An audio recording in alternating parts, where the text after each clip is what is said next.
দেশের ১৪০ কোটি মানুষের জন্য এটা শুধু ভোট না, এটা গণতন্ত্র রক্ষার, সংবিধান রক্ষার লড়াই।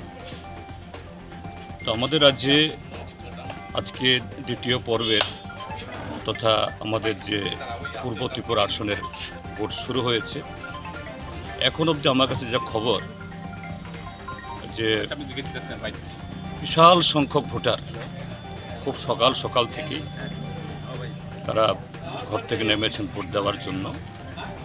শাসক দল ভারতীয় জনতা পার্টি, যারা ত্রিপুরাজ্যের মধ্যে ইতিমধ্যেই জনধিকৃত, জনগণ থেকে বিচ্ছিন্ন, এই সরব প্রচার শেষ হওয়ার পর থেকে বিভিন্ন জায়গা থেকে পশ্চিম ত্রিপুরা যা করেছে, এখানে করার চেষ্টা করেছে আমাদের এই সাবরুম বিভাগেও।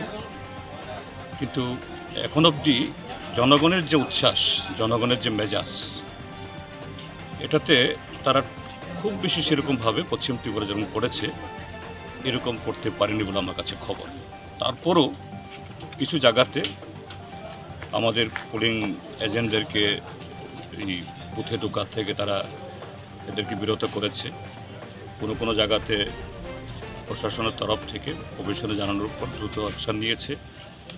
এবং এও খবর যে শাসক দলের কিছু মন্ত্রী নেতা তারা বিভিন্নভাবে ঘুরছেন। আমাদের কাছে খবর আসা মাত্রই আমরা প্রশাসনের নজরে আমরা আনছি, কোন জায়গাতে ব্যবস্থা গ্রহণ করা হয়েছে। যাই হোক, দেখা যাচ্ছে যে লাইনে যেরকমভাবে ভিড়, এটা গণতন্ত্রের প্রতি যে মানুষের আস্থা।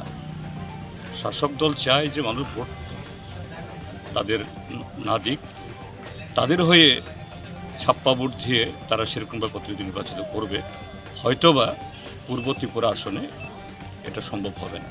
আমি এখন অবধি যে খবর পাচ্ছি, বা আজকে আমি যে বুথে এখন ভোট দিলাম, গার্জাং হায়ার সেকেন্ডারি স্কুলের ৮ নম্বর বুথে, তারই প্রতিফলন এখানে দেখছি।